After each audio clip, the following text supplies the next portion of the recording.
नमस्कार बच्चों। हमारा जो लास्ट वीडियो था उसमें हमने जनसंख्या वृद्धि के कारणों के बारे में आपको बताया था और उसके बहुत सारे कारण थे जिनकी हमने विस्तार से चर्चा की थी। आज हम चर्चा करने वाले हैं कि विश्व के अंदर ये जो जनसंख्या वृद्धि की प्रक्रिया देखने को मिलती है इसका वैश्विक परिप्रेक्ष्य कैसा है, विश्व के संदर्भ में जनसंख्या वृद्धि की प्रवृत्ति हमें किस प्रकार से देखने को मिलती है। तो जनसंख्या वृद्धि का वैश्विक प्रतिरूप हम मेन हमारा टाइटल होने वाला है जनसंख्या वृद्धि का वैश्विक स्वरूप या विश्व के संदर्भ में जो जनसंख्या वृद्धि की प्रक्रिया है किस प्रकार से संपन्न होगी है उसकी हम चर्चा करने वाले हैं। देखिए, जनसंख्या वृद्धि को प्रभावित करने वाले जो कारक होते हैं या जनसंख्या वृद्धि के जो कारक होते हैं वो पूरे विश्व में समान दशाओं को प्रदर्शित नहीं करते। अलग अलग क्षेत्रों में अलग अलग प्रकार की दशाएं देखने को मिलती हैं और अलग अलग प्रकार की जो दशाएं देखने को मिलती हैं उन्हीं के कारण विश्व के अलग अलग भागों में जनसंख्या वृद्धि का जो स्वरूप है अलग अलग पाया जाता है। यानी जनसंख्या वृद्धि की समानताएं हमें देखने को नहीं मिलती कि पूरे विश्व में एक समान ही स्थिति जनसंख्या वृद्धि की मिले, ऐसा नहीं देखने को मिलता। तो संपूर्ण जो विश्व है उसमें जो अलग अलग महाद्वीप पाए जाते हैं उन महाद्वीपों में भी जनसंख्या वृद्धि की स्थिति अलग है। किसी महाद्वीप में ज़्यादा जनसंख्या वृद्धि हो रही है, किसी में महाद्वीप में कम जनसंख्या वृद्धि हो रही है, किसी में महाद्वीप में ऐसी स्थिति है कि वहाँ पर जन्म दर मृत्यु दर का अंतर अलग है, किसी में जन्म दर मृत्यु दर का अंतर कम। तो जनसंख्या वृद्धि का जो महाद्वीपीय परिदृश्य है वो समानताओं को प्रदर्शित नहीं करता। और वर्तमान में भी कुछ ऐसे महाद्वीप है जहाँ पर बहुत तेज गति से जनसंख्या बढ़ रही है, कुछ महाद्वीप ऐसे जहाँ पर जनसंख्या बढ़ने के स्थान पर घट रही है।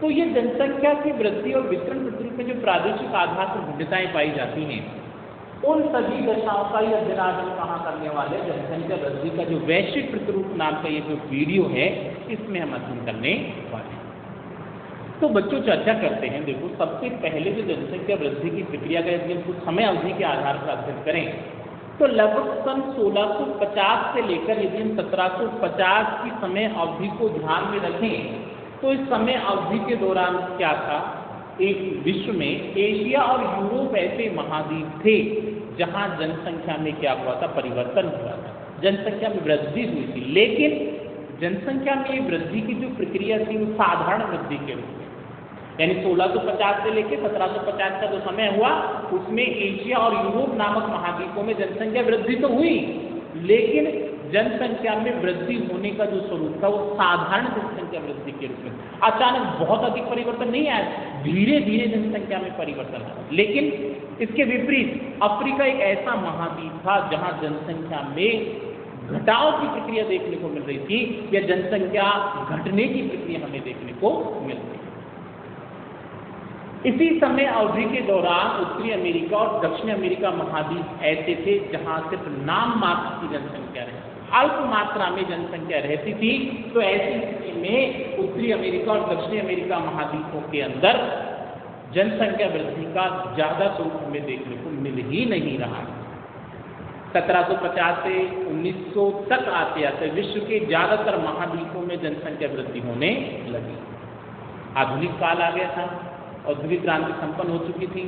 1750 से 1900 का जो समय आया उसने सुविधाओं को बढ़ाया, मानव के लिए अनुकूल दशाएं बनी और ऐसे स्थिति के कारण विश्व के अधिकतर महाद्वीपों में जनसंख्या वृद्धि होने लगी।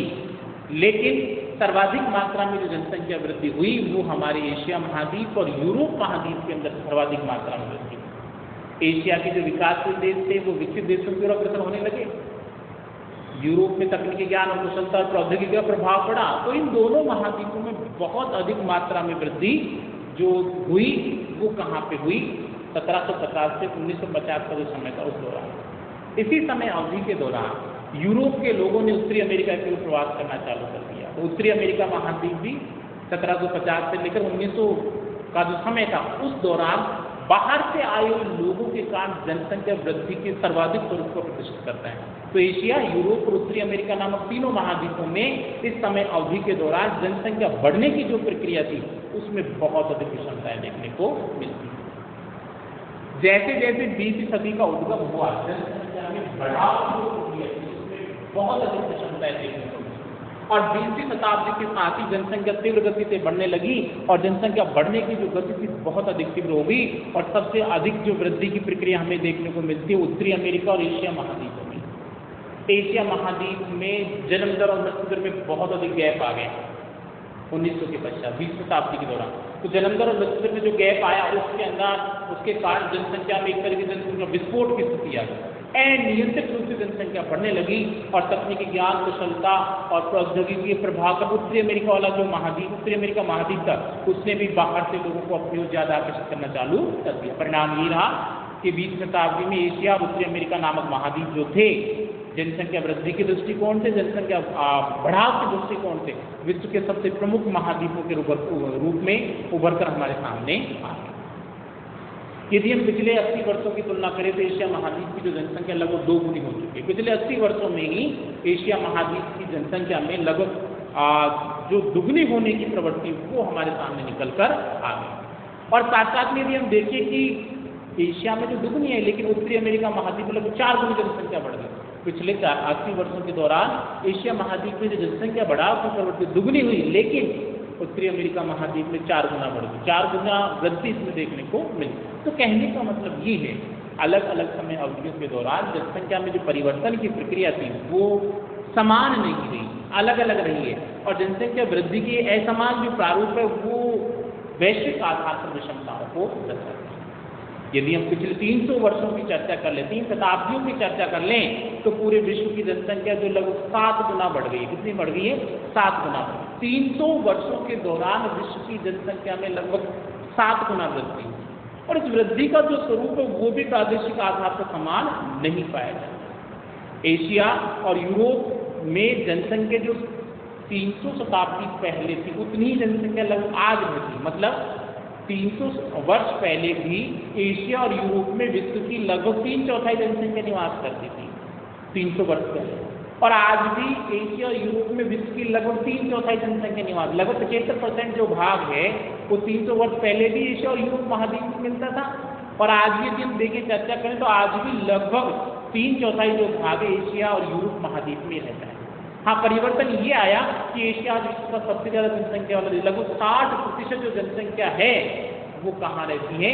एशिया महाद्वीप में निवास करती है। तो ये 2 बड़े महाद्वीप जनसंख्या वृद्धि के दृष्टिकोण से उभरकर हमारे सामने आए और इन्हीं के कारण जनसंख्या वृद्धि का नया प्रतिमान है वो हमें देखने को मिलता है। इसी दौरान उत्तरी अमेरिका और दक्षिणी अमेरिका में भी जनसंख्या वृद्धि हुई और पिछले 3 शताब्दियों के 300 वर्षों की चर्चा करें तो 3 शताब्दी में उत्तरी अमेरिका की जनसंख्या बढ़कर लगभग 364 गुना हो गई।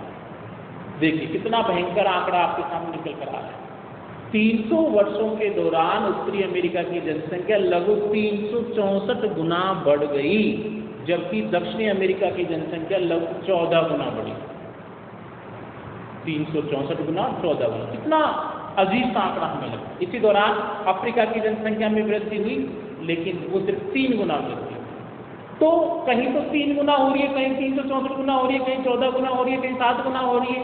तो जनसंख्या वृद्धि का ये जो प्रतिरूप है ये संपूर्ण विश्व में समान नहीं पाया जाता। यानी कि पूरे विश्व के अंदर जनसंख्या वृद्धि के बढ़ने की जो प्रवृत्ति है वो प्रादेशिक आधार पर महाद्वीपीय आधार पर विषमताओं को अलग अलग स्वरूप देखने को मिलते हैं और जनसंख्या वृद्धि की अलग अलग जो स्वरूप है उन्हीं को जिसके नाम जानते हैं जनसंख्या वृद्धि का जो वैश्विक स्वरूप है उसके रूप में जाना जाता है। अब यदि महाद्वीपों के साथ साथ में हम देशों की चर्चा करें तो जब महाद्वीपों में इतनी अधिक भिन्नता है तो देशीय आधार पर तो जनसंख्या वृद्धि के स्वरूप में और भी अधिक भिन्नताएं देखने को मिलने वाली। तो बच्चों ये संपूर्ण विश्व में जनसंख्या वृद्धि का जो वैश्विक स्वरूप था उससे संबंधित वीडियो था और इसमें हमने पूरे विश्व के अंदर जनसंख्या वृद्धि कैसे कैसे हुई, किस समय अवधि के दौरान क्या परिवर्तन आया है उसकी चर्चा की। तो हमारा ये वीडियो यहीं समाप्त होता है। नेक्स्ट वीडियो में एक नए टॉपिक के साथ फिर मिलेंगे। तब तक के लिए धन्यवाद।